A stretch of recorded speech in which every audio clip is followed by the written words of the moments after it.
How to Think Like Thomas Shelby. Now, it's time for me to revisit one of my most favourite TV show characters of all time, who is none other than Mr. Tommy fucking Shelby. Now, if you already haven't watched the previous Tommy Shelby breakdown, then I highly suggest you go watch it, as there is a massive wealth of knowledge that you can learn from that video alone, as I cover a lot about the power dynamics and the tactics that he uses to become one of the most powerful gangsters in the entire show. So make sure you go check that out if you haven't already. But in this video, what I'm going to be covering is more of the psychological mindset of Tommy, of how he uses certain strategies to become such a powerful leader. And I'm going to be diving deep into the two main strategies that you can use in order for you to learn how to think more like Thomas Shelby. And to do this, I'll be using Robert Greene's works as reference of power and human nature so that you can implement into your life, in your businesses, and in yourself. So make sure you stick around to the end of this video, because after you're done watching, I can assure you, you'll find it no problem to be a part of the Peaky fucking Blinders. Now, the first law that we're going to start with to help us learn more about how to think like Thomas comes down to the law of short-sightedness. It is in the animal part of your nature to be most impressed by what you can see and hear in the present. Things such as the latest news reports and trends, the opinions and actions of the people around you, and whatever seems to be the most dramatic. This is what makes you fall for alluring schemes that promise quick results and easy money. This is also what makes you overreact to present circumstances, becoming overly exhilarated or panicky as events turn one direction or the other. But by learning to measure people by the narrowness or breadth of their vision, however, you avoid entangling yourself with those people who cannot see the consequences of their actions and who are in continual reactive mode. They will infect you with this energy. Your eyes must be on the larger trends that govern events, on that which is not immediately visible. Never lose sight of your long-term goals. With an elevated perspective, you will have the patience and clarity to reach almost any objective. And this is the first law that we're going to discuss, which describes Tommy's ways of thinking perfectly. Now, out of the whole Peaky Blinders gang, it is without a doubt that Tommy is the leader. This is not because he is physically the strongest or anything like that. It's simply because he has the very strong ability to zoom his perspective out of the current moment and see the bigger picture. The bigger picture that can dictate how to create a plan of action to achieve his goals. An example of this is back in the first season, between the scene of Tommy and Billy Kimber, who throws a coin on the floor and instructs Tommy to pick it up. This is a simple power move that Kimber initiates on Tommy to see who is in control of the situation. Now, as we can see in the scene, John doesn't agree with it at all and understands that it is disrespect on Tommy to pick it up. But nevertheless, Tommy gets on the floor and picks it up, confirming to Kimber that he is the one that holds the power. Now, on the surface, it does seem that Kimber is the one that holds the power, but in actual fact, all that Tommy did was sacrifice a pawn in his ongoing chess match against Mr. Kimber. Because of him being able to elevate his perspective on things, this is what gives him the patience to deal with the disrespect and see it as something small in comparison to the grand scheme of things, as he knew that he had to play that role in order to get close to Billy, which was the whole goal in the first place. This was the difference between Tommy and Mr. Kimber, and by the end of season 1, we all know who came out on top at the end.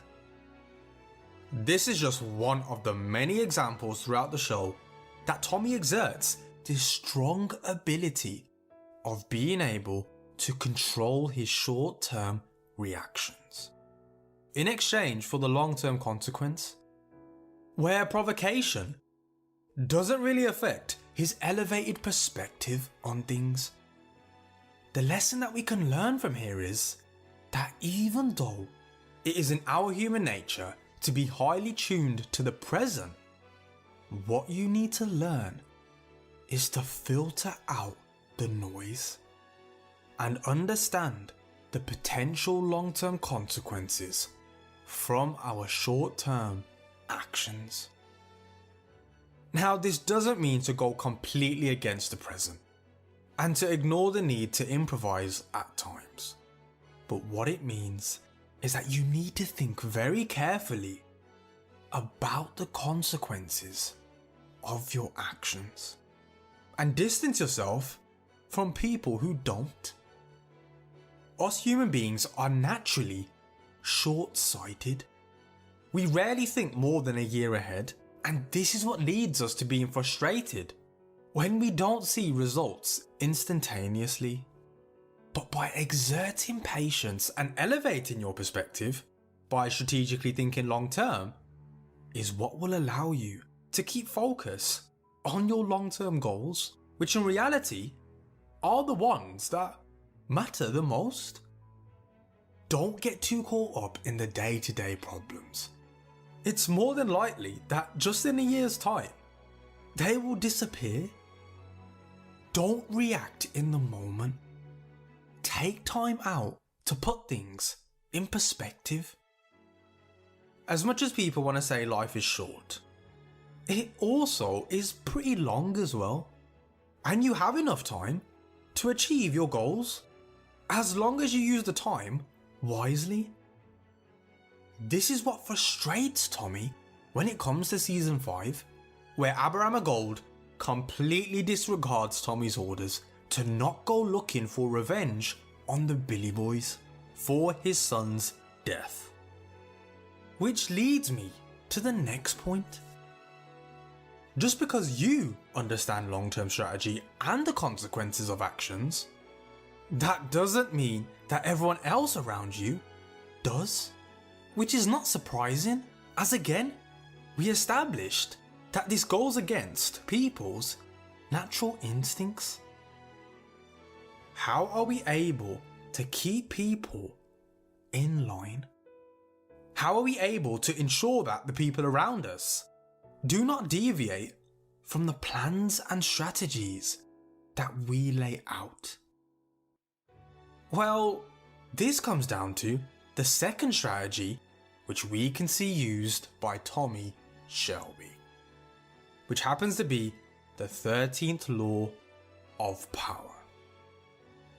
When asking for help, appeal to people's self-interest, never to their mercy or gratitude. If you need to turn to an ally for help, do not bother to remind him of your past assistance and good deeds. He will find a way to ignore you. Instead, uncover something in your request or in your alliance with him that will benefit him, and emphasize it all out of proportion. By doing this, he will respond enthusiastically when he sees something to be gained for himself. And this is exactly the strategy that Tommy uses to keep the people around him in line.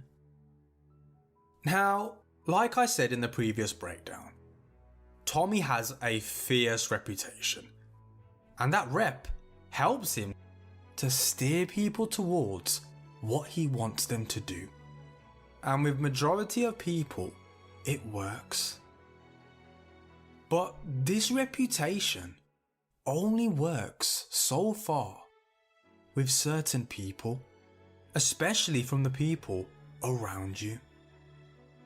This is where the 13th law of power comes into play. Like I said previously, Tommy more or less knows what he's doing. He likes for it to seem that all the decisions are to be made fairly and agreed by everyone. But in reality, he's already made up his mind of what he's going to do. He just needs to persuade everyone to just agree with it. An example of this is in season 5, where Tommy is trying to persuade Arthur and Polly to doing an opium deal with the Chinese. Now from the get-go, Polly and Arthur vote against it, making the vote 2 against 1. But as Tommy goes on to explain the proposition, he dangles the thought of Michael being reinstated into the company, which changes Polly's perspective entirely, as at the time, Tommy had put Michael on a quarantine from the gang, putting his loyalty in question. Michael is Polly's son, and because Tommy appealed to Polly's self-interest, as she didn't like to see her son in the position that he's in, she quickly changes her opinion, as it's something that will benefit her, switching from voting against with Arthur to voting for with Tommy. This simple basic strategy of appealing to someone's self-interest is what can be used to help you get others to help you. Another example is between Tommy and Aberama Gold in season 5, where Aberama insists that he wants to take revenge against the head of the Billy Boys, Jimmy McCavan, for the death of his son. But if this was to happen, it would cause Tommy's plans to undermine Oswald Mosley to crash and burn. But how can you deny a broken man revenge for the murder of his son? Well, once again, Tommy uses the strategy of appealing to Aberama's self-interest by offering Polly's hand in marriage, who he knows Aberama loves, in exchange for peace. The result? Aberama agrees and takes a back seat and promises to keep his hands off Jimmy McCavan until the plan is fully executed. Are you starting to see how this works now? In life and business, it is almost certain that you are going to have to ask for help and assistance from people. This action in itself doesn't make you a weak person. Everyone needs help from time to time, but it's the way you go about it that determines whether you come off as a weak person or not. No matter how honourable some people may portray themselves to be, ultimately, when you ask them for help, the only thing that they are concerned with is what is in it for them. What can you offer in exchange that will appeal to their self-interest? Appealing to their mercy or for what you've done for them in the past will only stir up weakness and envy for you. This is what Tommy is a master at, and this is how he's able to command such obedience from his peers. think of it as an ethical bribe.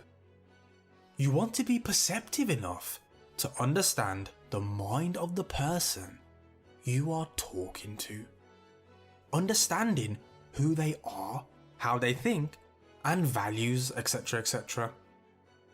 By observing and identifying people's wants and needs and appealing to them when needed, allows you to put yourself in a much more advantageous position to influence them and guide them to where you want them to go. And that's how to think like Thomas Shelby.